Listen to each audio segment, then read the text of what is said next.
for the intro. So this is more of, I guess, a bit of a high-level talk about, well, the dynamics and interactions within the blockchain ecosystem, and with a bit of a focus on how this affects DeFi or how DeFi affects the rest.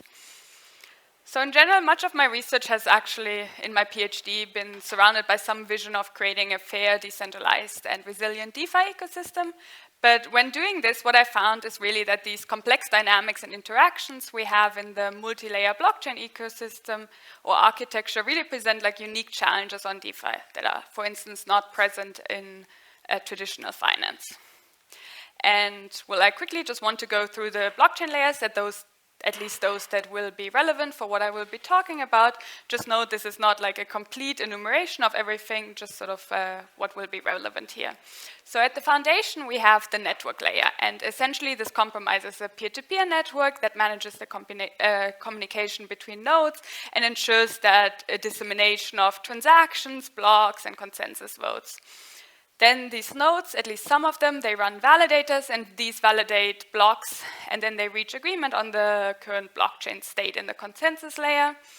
Once validated, transactions are processed and executed in the execution layer. And finally, we have our application layer that hosts many of the DeFi and Web3 protocols that we like. So one example of how sort of this interplay between the various blockchain layers happens and the broader impact of it is that we have value that originates from the application layer, and that is a centralizing force, or it centralizes the consensus layer as well as is a security risk to it. And well, by value, I guess most of you will be familiar with this. What I mean, or what I'm talking about, is MEV. So MEV stands for maximal extractable value, and it is essentially any value that can be extracted by including, excluding, and reordering transactions in a block. And common examples here are sandwich attacks, which is a type of front-running transaction in a front-running attack in decentralized exchanges. We also have cyclic arbitrage, which is arbitrage sort of between various decentralized exchanges, as well as liquidations, which is the liquidation of lending of positions on lending protocols. So MEV is often found in blocks on Ethereum, but before we go straight there, I just want to give a quick introduction on who is actually building blocks in Ethereum, even though I assume most will be familiar with this as well. So Ethereum is currently a proof-of-stake cryptocurrency. We have a chance for a block every 12 seconds, and we have a single validator that is assigned to propose this block. So now the way you might think that blocks are being built, or the way it at least used to be, is that we have a public peer-to-peer network. Transactions are being broadcast across this network. Then the validator that is chosen to propose the next block is also a node in our peer-to-peer network, observes these transactions, takes them, bundles them into a block, and the block gets appended to the chain. So some blocks in Ethereum are actually still being built this way, but really the majority is not being built this. In most cases, the validator, so who's actually chosen by the consensus, is not the one who actually builds the block. Instead, we have what is referred to as proposer-builder separation, or PBS for short. And essentially, this is an opt-in protocol through which the vast majority of blocks on Ethereum are being built these days, so more than 90%. And essentially, the basic idea is that the validators themselves, they do not propose or build the block, they just propose them, but instead, specialized builders are building the blocks. So these builders, they specialize in building high-value blocks, or high MEV blocks, essentially, and they compete in an auction to have the highest value block. So each of our builders, they put in their bids.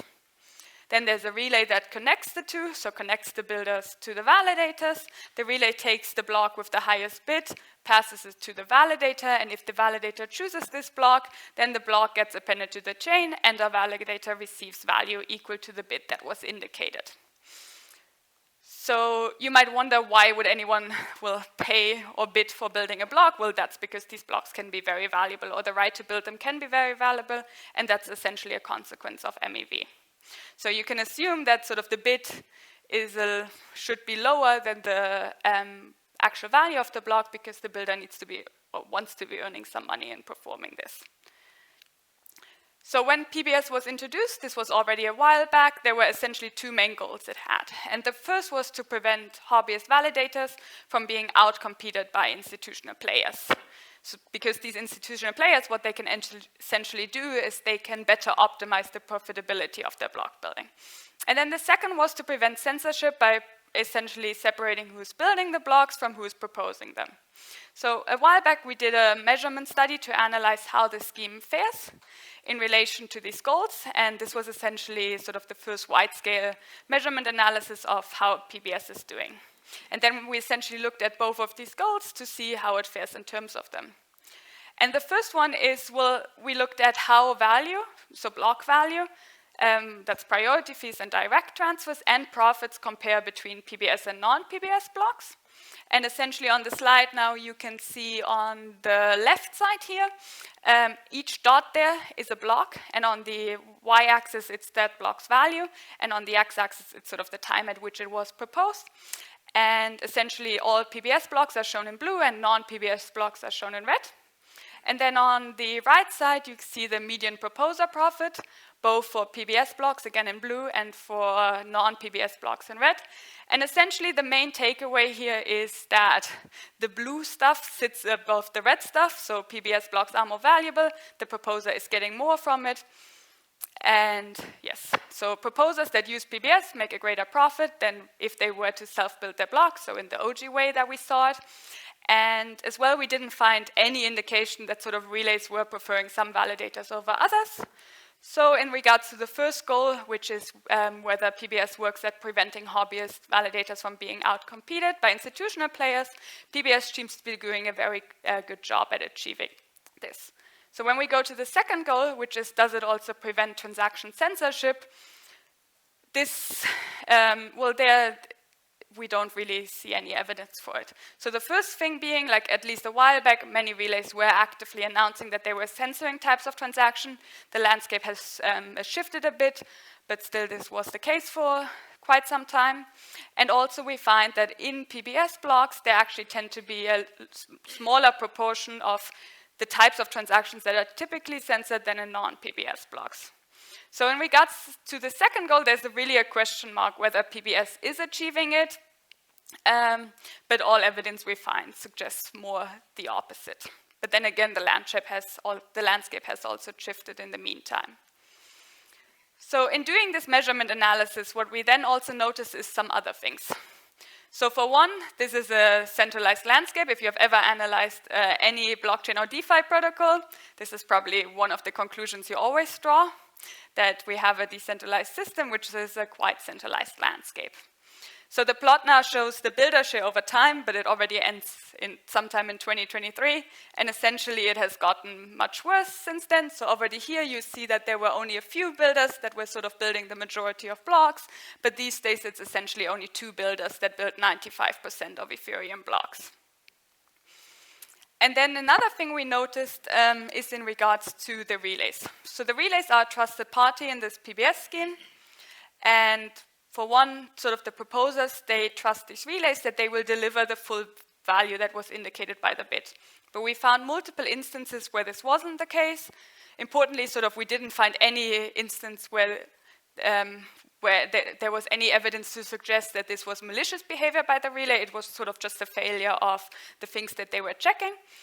But it raises, but sort of validators that want to participate in the system, they really have no choice but to place their trust in these relays. So, given that these relays have so much responsibility but receive no real financial compensation in return, there seems to be something or some incentives that are not aligned here. And this seems to be an issue in the PBS design, which is also evident by many relays really closing their operations in the meantime and also citing financial reasons for that. And then the final thing that I want to touch upon is that we also noticed that some builders had what we call negative profits. So essentially when they were entering this auction, the bid they were putting in was higher than the value of the block. So if this is all that they were actually earning, they would have made a negative profit. So you can see here the main builder for which this was the case was Beaver Build. We're plotting the daily profit here for Beaverbuild and then for the rest grouped together. And you can see that for like a 1 month period, Beaverbuild had some suspicious negative profits there. So the bids it was putting in was higher than the fees it was receiving from the blocks. And that led us to wanting to dig a bit deeper into this. So this is a separate, sort of based on a separate paper, what I'm going to be talking about now. But what you can see here is a block that was in the 16th of October in 2023. And each dot here represents a bid in this PBS auction we saw previously. So in yellow, you can see many bids sort of grouped together, and then in blue and red, I've highlighted two particular builders, which is Rsync Builder and Beaverbuild. And essentially on the y-axis, you see the value of the bid, and on the x-axis, the time it came in. So this is a 12-second interval, essentially, before one of these blocks. And this bid, what you can think of it, is sort of the value of the block, at least from the perspective of the proposer. This is how much they're receiving. Now, at the time that the proposer then chose a block to produce, the highest bid was more than 10 ETH. That's like 30 to 40 US dollars currently, and it's more than the 100 times more than the average value on Ethereum, actually. So the average block value. And another weird thing about this block was that there was absolutely no traditional MEV. So traditional MEV is sandwich attacks, cyclic arbitrage, and liquidations. That's what I'm referring to. And then the question is really what is going on in this block. And for that, we need to look at the cryptocurrency prices during this 12-second window. They were extremely volatile, essentially. The price of ETH rose by 0.6% in just 12 seconds, and the one of Bitcoin by even more, by 1.3%. So this price movement and the resulting non-atomic arbitrage opportunities seem to be the answer as to why this block was so valuable. So what is non-atomic arbitrage? I mean, for those of you that saw the cross-chain arbitrage talk earlier, it is very related. And essentially we have cryptocurrencies and they trade on-chain decentralized exchanges as well on off-chain centralized exchanges. These two venues, they're very likely to quote different prices at different times because, for instance, we only have a block every 12 seconds, so the price on our on-chain exchange can only move every 12 seconds while the prices on the off-chain exchange are constantly moving. And then non-atomic arbitrage is essentially any arbitrage between these on- and off-chain exchanges, so that takes advantage of these price differences. And what we then did, as we wanted to do a measurement study of this phenomenon on the Ethereum blockchain to see sort of its scale and everything, we first had to define some heuristics that actually allow us to identify non-atomic arbitrage. It is not entirely straightforward, because we see all the trades that are happening on the Ethereum blockchain, but we have little to no visibility into the off-chain exchanges, essentially. But what we found is that we, regardless, were still able to infer with a high probability at least whether a transaction is likely to be a non-atomic arbitrage transaction or not. And essentially we just had one assumption that guided us to create the heuristics that I will show in a bit. And that is that these transactions, they have a high value, like someone is making money here. So any arbitrageur that is performing them is likely to protect their transaction and pay suspicious amounts to have their seemingly simple swap included. Okay, so based on this sort of one assumption, we defined 5 heuristics that we used to identify non-atomic arbitrage trades. The first is that the transaction is a simple transaction, so it just performs one swap on one decentralized exchange, does nothing else, and is not a sandwich attack, for instance. Our second heuristic is that it was submitted privately, so it did not enter this public mempool, but used some private channel to get in. Our third heuristic is that it included sort of some sort of priority fee or some sort of tip that's either a priority fee or a direct payment or a coin-based transfer, as they're called, to the validator. And essentially these heuristics 2 and 3, what they allow us to do is to identify that a transaction is valuable, as it was submitted privately and it tips the proposer. Our fourth transaction is simple, it just needs to be the first transaction in that pool in that direction, because otherwise the arbitrage opportunity might already be gone. And our fifth one It's just that the swap exchanges sort of two established tokens, so that are likely to be traded on a centralized exchange. Sorry. Okay, so these heuristics that we identified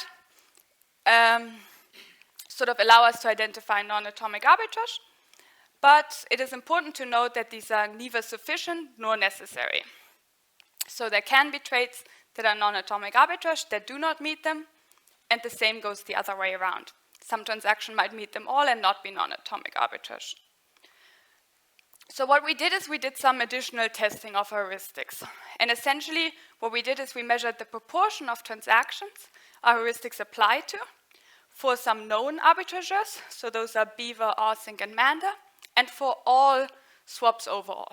And you can see in this pie chart, essentially in blue, the transactions our heuristics do not apply to, and in red, the transactions our heuristics apply to. And you see that overall, they only apply to 3%, but for these known arbitrageurs, they apply for the vast majority. But in general, they should probably apply to all of them.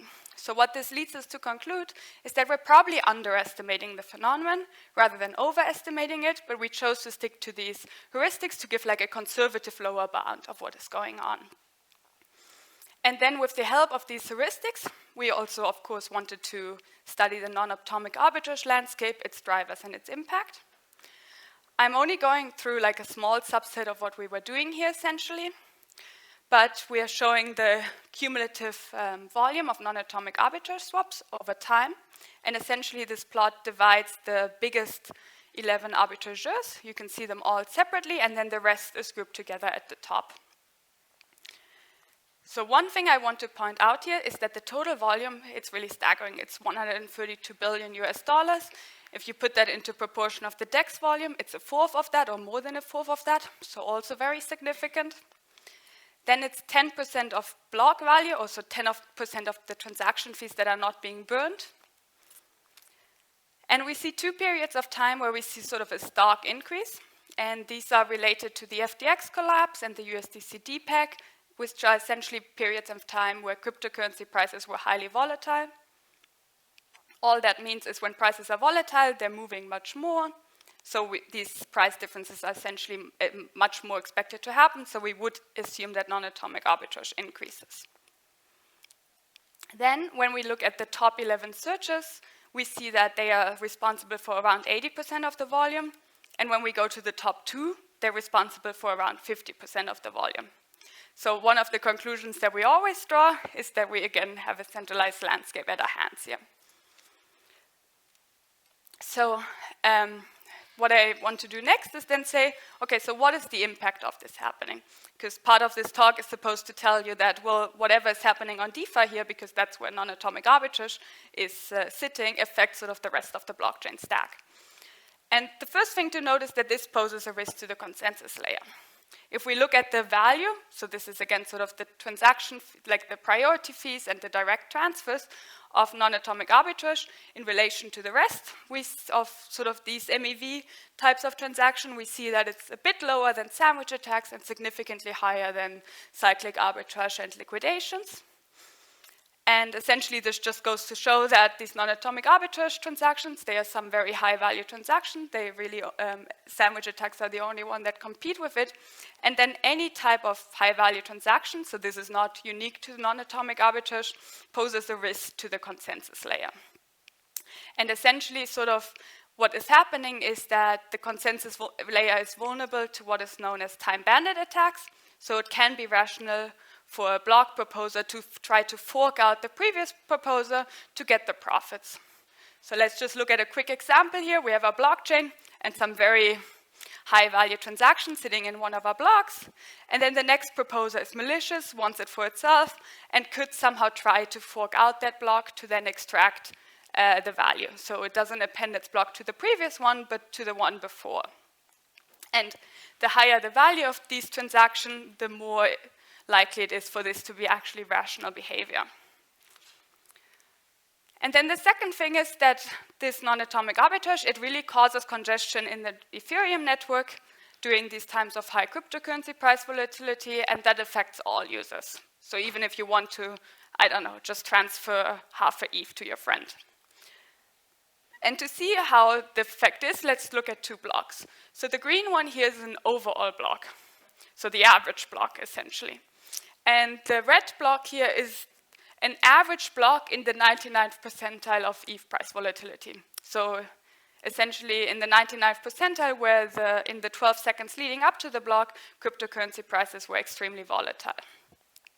And our overall block, 50% are overfull. So they have more in them than the target size. But if we go to the 99th percentile, it is much more likely to the block to be overfull, so 80% of those blocks are actually overfull. And then when we go to value, we see that only 1% of blocks, of the overall blocks, are worth more than 1 ETH, versus 50% of them being worth more than 1 ETH for these high volatility blocks. And essentially the driver of this is non-atomic arbitrage, and what it does, it increases waiting times and fees for everyone in the network, even if they have nothing to do with it. And then the last thing we want to point to is, well, that it's a very centralizing force in this block construction market, so the PBS auction as well.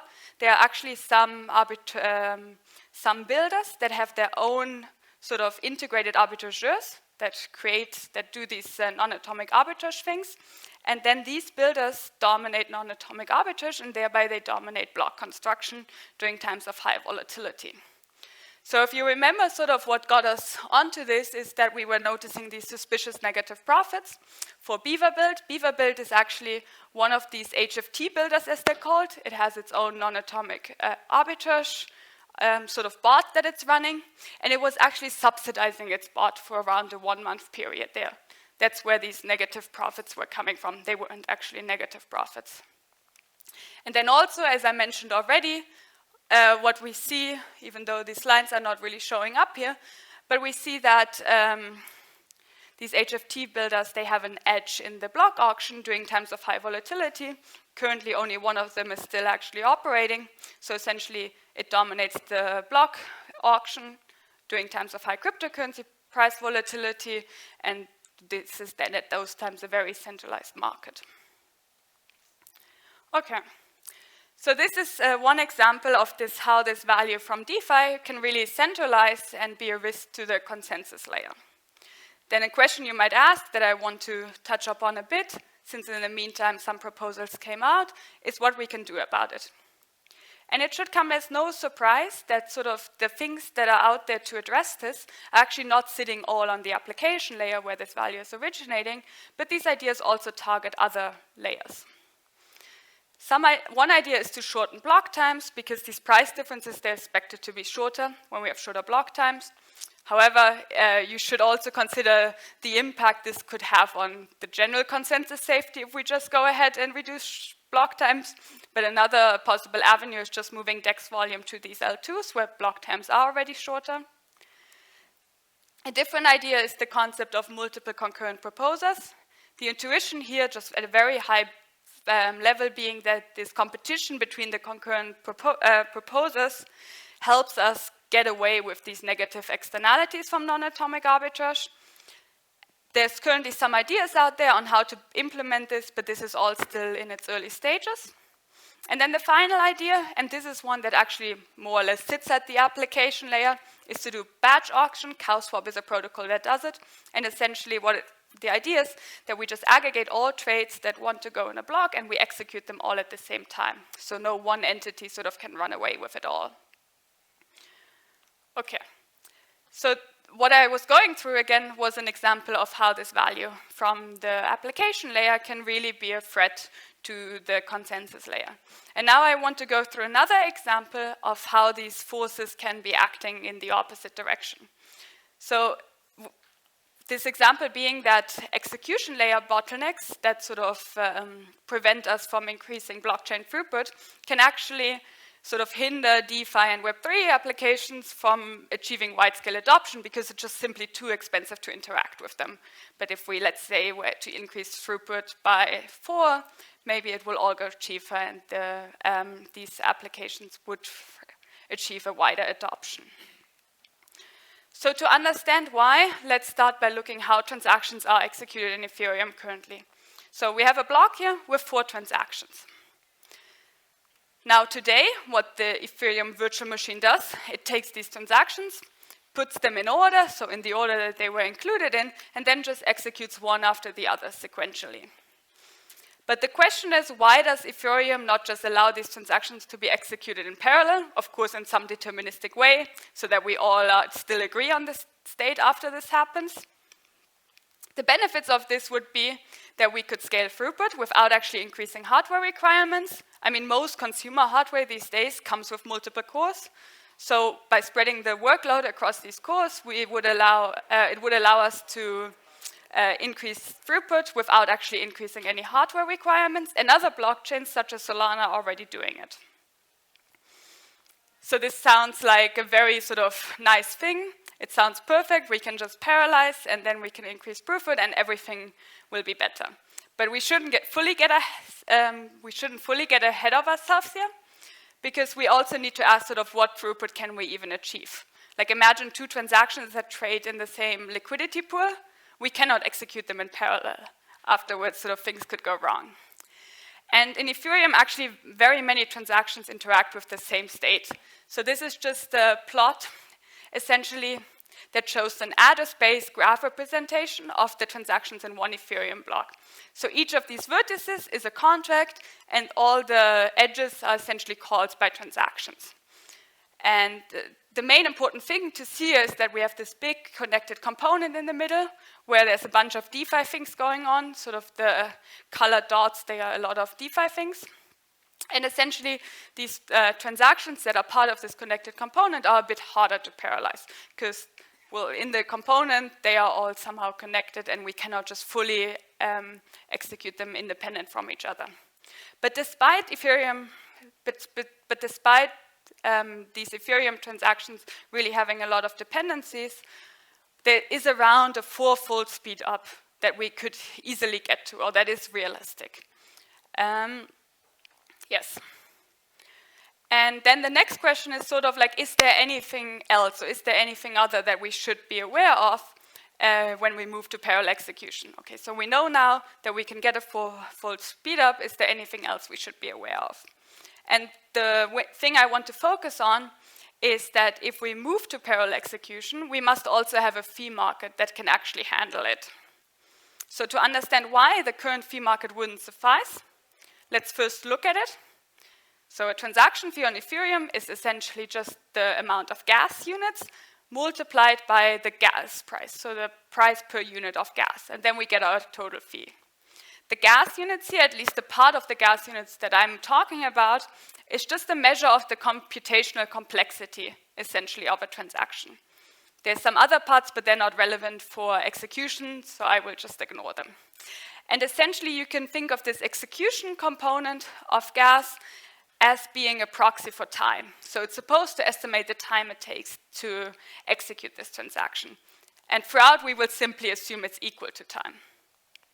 And then our total fee, so this is based on the gas price, is essentially comprised of a base fee that is being burned and a priority fee that actually goes to the miner.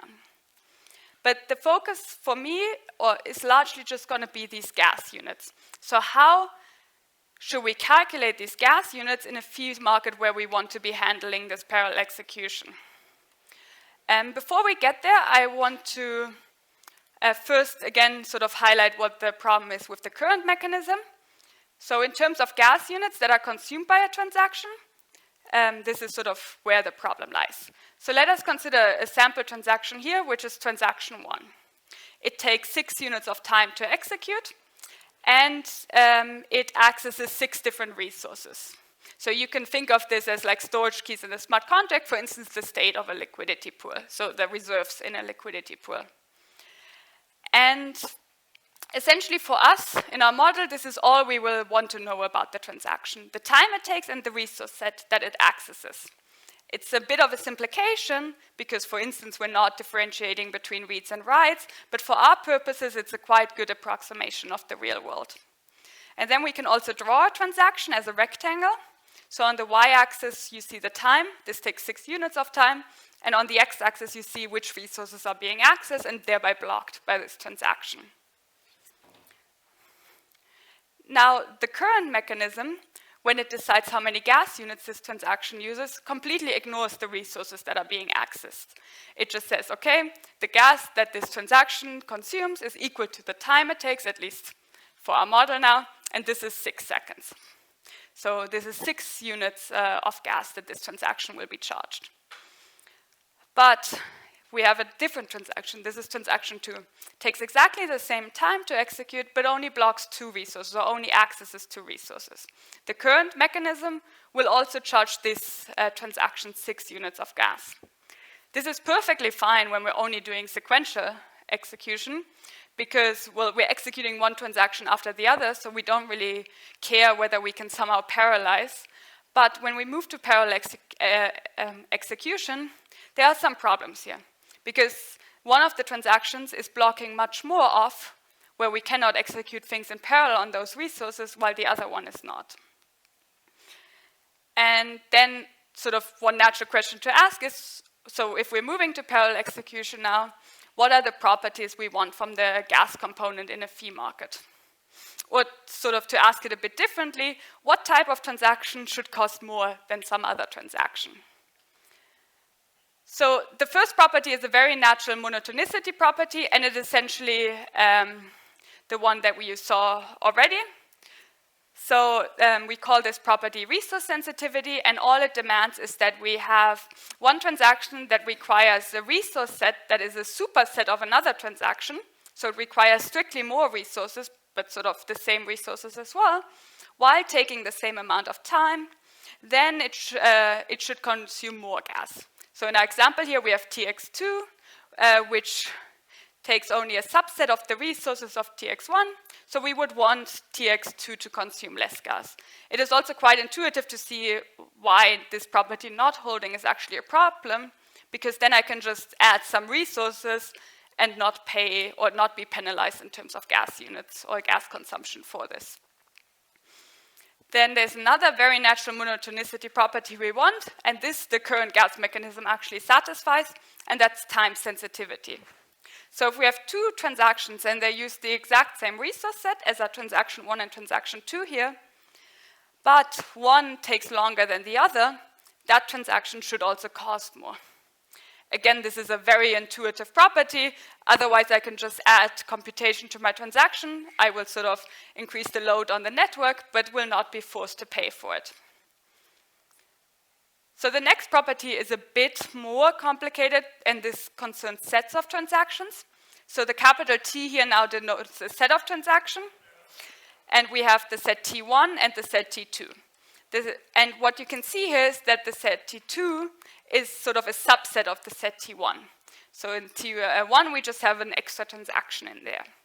And what we then demand is, which is also a monotonicity property, but now sort of on sets of transactions, is that collectively, the transaction set 1, which has sort of extra transaction in it, should pay more in terms of gas units than the transaction set 2. You can also, again, sort of think of an example why there would be problems if this doesn't hold. If it doesn't hold, there must be a scenario where I can add a transaction to a set of transactions and not pay for it. Again, I'm increasing load and not paying for it in terms of gas units. So now the final property that I'm actually going to go through, or that I'm going to outline here, is what we call transaction bundling. It's a bit more complex, but look at the transaction 1 and the transaction 2 on the right side of the screen. There it's also highlighted sort of when a transaction is actually doing computation on what resource. That is the darker colors. And then on the left, we have the sequential composition on the 2 transactions on the right. So if we take the instructions from transaction 1, we append the instructions from transaction 2, we combine them into one bigger transaction, that's where we get the transaction TX. And then this property demands that TX1 should consume more gas units than the other 2 combined. Because again, well, one intuition is it's easier to schedule the 2 smaller transactions than the bigger composition of them, but also you can think of a scenario where otherwise users could come together, collude, append all their transactions into one big transaction. They have some atomicity guarantees that they wouldn't have otherwise, take probably a lot of resources, block a lot of parallelism, but again, they're not punished for it in terms of at least gas consumption. So these are all the properties for gas consumption I'll cover. We have some more that are a bit more complicated, but they should give you a good insight into what kinds of things we want to hold. And then, sort of, this is a fee market. The gas component isn't all of it. What else do we actually want to hold? And what I'm going to now is sort of more, these are properties that have been outlined already, and the transaction fee mechanism properties. And essentially what we want a transaction fee mechanism or a TFM to have is that it's incentive compatible for the users and the block producers. So incentive compatibility just means that no one party should be able to deviate from the intended protocol and increase their outcome by doing that.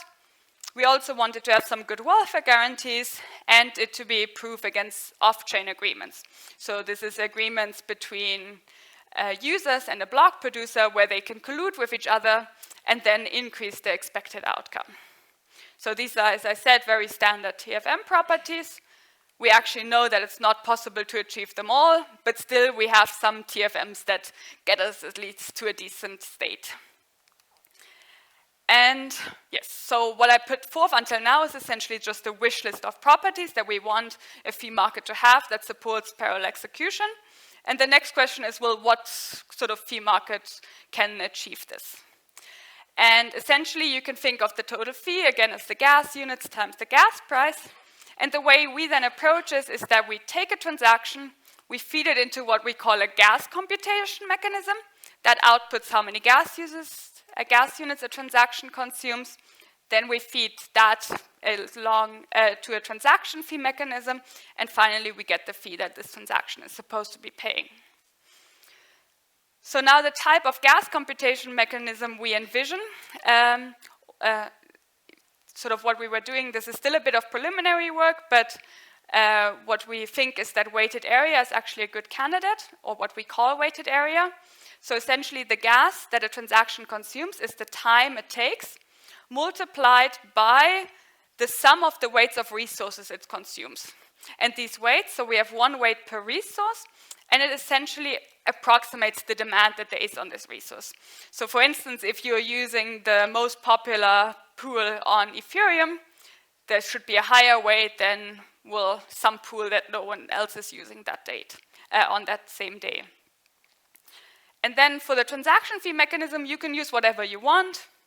But for instance, EIP 1559 could be a good candidate here. And with that, you have your fee market that can support parallel execution. Well, I mentioned, I think already, this is sort of still work in progress. We're still finalizing some things, but we think sort of that this mechanism that I'm showing right now has many of the properties that we desire to support parallel execution and then to help scale sort of throughput on the execution layer that then unlocks this, well, possible wide-scale adoption in DeFi. And this is actually work that's supported by the Ethereum Foundation. Yes. So essentially, this is already what I said. This is just some example where execution layer bottlenecks can then be a problem for the application layer. But the main takeaway I wanted to bring across in this talk, or the main message I want to convey, is that essentially when we're working on one of these blockchain layers, it's really important to also look at these others, because these interactions, they are there, and often to improve on, let's say, something in the application layer, maybe we have to go 1 or 2 layers deeper to then really be able to do it. Yes, I'm finished. Thank you very much for your speech. Questions, as usual?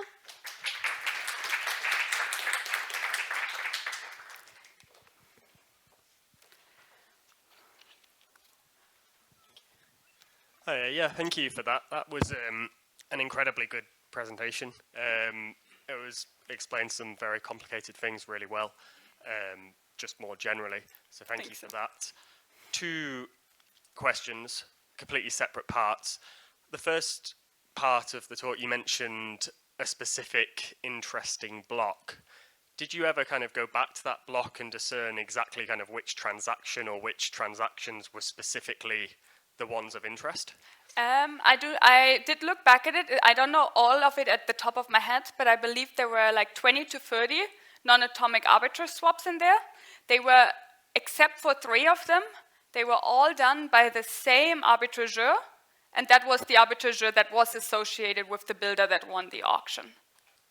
Okay, and you mentioned there was only one remaining HFT builder. Yeah. Who is that, out of interest? Beaver built. Okay, and then in terms of the second part of the presentation, what are the stepping stones in your mind to make that a reality, and timelines for it potentially? Is it realistic?